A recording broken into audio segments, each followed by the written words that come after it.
Hello, this is McD the Beast, and this is McD Sports 4 coming to you today with my Central Florida football predictions for the 2019 college football season. Before I continue, don't forget to hit that thumbs up button and please subscribe to the channel. It will be greatly appreciated if you do that, and you won't regret it. We are one subscriber away from our goal. The goal is to hit 100 subscribers by the end of the month, and we are one subscriber away. So if you're not subscribed, please consider subscribing. You won't regret it. I do college football, NFL, NBA, a little bit of MLB. I've kind of been staying away from Major League Baseball, even though there's a few stories I do want to talk about involving Major League Baseball, but uh, we'll save that for another day. But anyways, right now this video is about University of Central Florida, the Knights, and their college football predictions for the 2019 college football season. We're gonna go ahead and go through the pros, cons, best case, worst case scenario, toughest, easiest games, three toughest, three easiest games. I always forget to say the number three before the first time whenever I say that line for some reason. And then I'll go through the schedule, tell you which games Central Florida is going to win or lose, give you a final record prediction and a conference record prediction, and we'll get on out of here. So, three pros, two cons. We'll start with the first pro. The offense. The offense is very good for Central Florida. The offense alone might win Central Florida some games this year because I'm going to tell you this right now. The defense of Central Florida is not good. I'm going to hit on the defense in a second here, but the offense is very good for Central Florida. I know they have no Mackenzie Milton, but the offense is still pretty good. So that's the first pro. And Mackenzie Milton, I think, is expected to be out for all this season. He's not expected to return until the 2020 season. Second pro, Josh Heupel. Heupel, I think is how you pronounce it, or Heupel. I don't know. The head coach for Central Florida. Listen, he took over after Scott Frost took over, and people thought, oh, Central Florida, they might reset a little bit to maybe 9-3. Yeah, they went 12-0 again last year, so obviously he knows what he's doing. So that's the second pro, and then the third pro is the talent. Central Florida has some of the best talent for a Group of Five school. So that's the third pro. Their talent alone might win them some games against some of these weaker Group of Five opponents they will be facing this season. Two cons. The first one is the defense. I kind of alluded to it already. The Central Florida defense, UCF's defense is terrible. It might cost them a game or two. It almost cost them against Memphis both times they played them last year. And it did cost them against LSU. So the defense is terrible, in my opinion. I mean, they gave up, I think, 40 to Temple. They gave up. They kept Memphis in those games. So I mean, the defense is just terrible. Then your second con is that you're a Group of Five team. I highly doubt that the Group of Five will make a college football playoff, or less there are several two-loss champions in the Power Five divisions. That's just my theory. I'll talk Central Florida. You have Stanford and Pitt on your schedule. Cincinnati, Houston, Temple, and South Florida. Those are teams that are considered to be pretty good this year. Those are probably going to be considered quality wins. I think Tulane might be a quality win as well. Florida Atlantic, that might be a quality win as well. So Central Florida will have the quality wins, hopefully, but I just don't. I mean, the way I'm looking at, I think the Pac-12 is going to have two 11-1 teams. If you looked at my predictions already on the teams we did already, you look at the SEC. Whoever wins the SEC, even if they have two losses, I think will get in. Clemson will get in my opinion, according to my predictions. And if the Big 12 if it's only a one-loss champion, then the Big 12, that team will be getting in over any Group of Five teams. So it's going to be tough for Central Florida since they're a Group of Five team, but we'll see what happens. I'm always interested to see what happens. So we'll see what happens. But anyways, let's look at the schedule now. Best case, worst case scenario. Looking at the schedule, best case scenario is 12-0. Worst case scenario is 8-4. 12-0. You guys went 12-0 the previous 2 years, or really 11-0, but I think it would have been 12-0. So This is just assuming no games get canceled because of hurricanes. Hopefully that does not happen for a number of reasons. But I think best case scenario is 12-0 of this schedule. Yeah, you have Stanford. You gotta go on the road against Cincinnati. That's gonna be tough, but I do think that um, the best case scenario is 12-0. Worst case scenario, 8-4. I look at that Stanford game. I look at that Pitt game. I look at that Cincinnati game, the Houston game, the Temple game, and the Tulane game, and the South Florida game, and the Florida Atlantic game. Those 8 games, you could lose half of those. So that's why I said worst case scenario, 8-4. Your 3 toughest games in no particular order are Stanford, Houston, Cincinnati. Stanford is probably your toughest opponent of the year. You get them at home, but Stanford, one of the better teams in the Pac-12, is going to be a very good test for both teams in that matchup. I can't wait to watch it. It's going to be on Fox, I believe, so I can't wait to watch that one. And then Houston, listen, Dana Holgerson's new head coach there. They're going to have a really good offense. The defense for Houston's not going to be that good, but Houston's probably going to be the favorites to win the American West. So you do get them at home. So that's the good news. But I mean, to me, that could be a very tough game. And then Cincinnati. Cincinnati is a team. They are returning a lot from last year, and they were really good last year. Yes, you beat them down last year, but you get them on the road on a Friday night before a bye week, right after playing UConn. So, I mean, and that could really be a tough game there. The 3 easiest games are Florida A&M, UConn, and East Carolina. Let's talk about Florida A&M FCS opponent. You should beat them pretty easily. It's a home game, a Thursday night home game. That should be an easy win. UConn is the worst team in the American. That's why they're leaving it. So UConn, basically, they are going to be going ahead and probably have put up another bad season. I think you'll blow through them like you did last year in week 1. And then East Carolina, the third easiest game for Central Florida was very hard to pick. I could have gone a number of different directions. I even considered at Pitt one, but I went with East Carolina because it's a home game coming off a bye. I do think East Carolina is going to be better than they were last year, but I do think Central Florida is going to probably beat them pretty easily. So those are your 3 easiest games. And before I continue, I did make a video saying how the American can become the Power 6 recently. Go check that out on my YouTube channel, McD Sports 4, if you want to go ahead and see my theory behind that. Because I know the American, they think that they're the Power 6, but I actually gave them a path, way to how they should become the Power 6. But anyways, let's go through the schedule now, game by game, give your score, and then give your final record prediction, conference record prediction, and we'll get on out of here. First game is a Thursday night game at home against Florida A&M. As I said, this is your easiest game of the year. I'd have Central Florida winning this game 51-14. I don't think that's too delusional. You might not like me saying that they're going to give up 2 touchdowns, but this Central Florida defense is pretty bad. I'm not going to lie about that. They're pretty bad. But anyways, week 2 is a road game against Florida Atlantic. Florida Atlantic is a team that Lane Kiffin's the head coach, so you know they're going to have a decent offense at least. I do think the Central Florida defense is going to be the big Achilles heel in this game and might keep Florida Atlantic in this game for 3 quarters. But I do have UCF winning this game. I have it 52-37. I think it'll be a shootout in the first half. I think Central Florida might pull away some in the second half. Next game is Stanford at home. This is your toughest game of the year. Stanford is a team with a pretty good defense, but not so much of a good offense. And but it's still Central Florida's defense, as I said, they're pretty bad. So that's not going to be a problem for Stanford. I do think Central Florida is the better team, though, and that's why I'm going to go with them.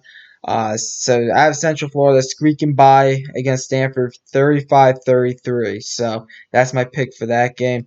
Next game is at Pitt. It seems like I've been talking about Pitt a lot lately. But Pitt is a team that won the ACC Coastal last year by default, 7-7 last year. They're a pretty average team all around. I expect Central Florida to beat them like they did last year, and I have it 42-27 Central Florida. I think the game would be somewhat close. It's on the road. Pitt might be in it for 3 quarters, but Central Florida is the better team here. I'm gonna be honest. I saw two simulations. I saw one simulation of a shootout and Pitt Barry squeaking by, and another simulation of Central Florida dominating Pitt on NCAA 14 on two different YouTube channels. That'll be SG1 Sports 1 and Uncle Lou's. So I do think Central Florida wins this game. I have it 42-27. I just think Central Florida is a better team. Next game is UConn. UConn, as I said, worst team in the American. I have this game down as a win, obviously. 56-14. I think last year the score was 56-17, so I only have you all giving up 14 points instead of 17 points. I think UCF is going to jump out early, 14-0, and not look back in that one. They're so much better than UConn. It's not even close. Next game, though, a Friday night game on the road against Cincinnati. Cincinnati is a team you guys beat up on pretty easily, but I think Cincinnati is even going to be better than they were last season. Last season, Cincinnati was a pretty good team. They won 10 games. I think they have a chance to win 11 of 12 games. And I do have UCF losing this game. I think UCF does lose a game somewhere, no matter what. If it's to Stanford, Pitt, Cincinnati, Florida Atlantic, Temple, Houston, Tulane, South Florida. I think they lose a game somewhere in one of those 8 games. I pick Cincinnati as a road game on Friday night. Those are always pretty tricky. And I do have it. I do have it as a close score, 41-35 Cincinnati. I think the Central Florida is probably a little bit better than Cincinnati, but I'm going to say the home field advantage is the difference, and Cincinnati wins. Cincinnati has a good defense, by the way, and a good enough offense to expose the Central Florida defense. So give me Cincinnati to win 41-35 as Central Florida drops their first game of the year. Then Central Florida gets their bye week, one of their 2 bye weeks. Each team gets 2 bye weeks because of how the schedules align on the calendar. Coming off the bye week, you get East Carolina. This is your homecoming game as well. I forgot to mention that with the easiest games. This is also the homecoming game for Central Florida. I do have Central Florida winning this game. I do think East Carolina, though, is going to be somewhat improved. I have it 49-23 Central Florida. I think this game won't be close, but I do want to say East Carolina is going to be improved from last year. I think they'll have a chance to make a bowl game. They had the head coach from JMU. He's very good. So definitely a game if you're Central Florida. It won't be a give me in my opinion, but I do think East Carolina gives them a competitive game. But I don't think it'll be close. So 49-23 Central Florida. Next game is at Temple, a team last year that put up 40 against you, but you guys put 50 burger on them. I think this game's going to be a shootout offensively. I think it'll go back and forth, but at the end, I am going Central Florida. They are the better team than Temple. Temple has a new head coach. I think. I think I'm always a little bit leery about a first-year head coach. I always seem to give a first-year head coach at least 2 or 3 losses. They did have Manny Diaz as their head coach, but he decided to take the Miami job. I don't blame him. So I don't know who's their head coach now. I have to research that. But anyways, Central Florida, I have them winning this one 48-44. I think it'll be an offensive shootout, but at the end, the better team will win in Central Florida. Next game, Houston. Houston is a team. I think they're the second best team in the American. I think this is a preview for the American Championship, personally. It'll be a shootout like it was against Temple. And by the way, that Temple game is really a big trap game. I mean, if Central Florida, as I said, they're going to lose a game, it's going to be either to Cincinnati or Temple. It's going to be one of those two. I mean, now looking at the schedule. So, or maybe Tulane. So, we'll see what happens. But anyways, Houston could very well go into Central Florida and win that game into Orlando. But once again, first year head coach. I gave it to Central Florida. I think they squeaked by. Offensive shootout. I think both teams score 50 plus. 59-55 Central Florida in this one. Central Florida, I think, is just a little bit better than Houston right now. I do think Houston will be better than Central Florida starting in 2020, though. Next game at Tulsa. Tulsa is a team that's one of the worst teams in the bottom. They're definitely going to be in the bottom half of the American. It is on the road though, and it is a Friday night game, so I do think Tulsa might be in this game for maybe a half, but Central Florida is the much better team. I have them winning this game 45-26. I think this game would be a pretty easy win for Central Florida. Then Central Florida gets their second bye week, and then coming off the bye, the second bye week, you get Tulane. You get to go on the road against Tulane. Tulane is a team that's going to be definitely probably one of the in the top. Maybe we were that. I think Tulane is going to be maybe a dark horse, maybe a little bit in the American. I think they're going to be in the top half of the American. Now, the game's in Tulane. I know that Central Florida is better than them. And I do have Central Florida going down into New Orleans and beating them.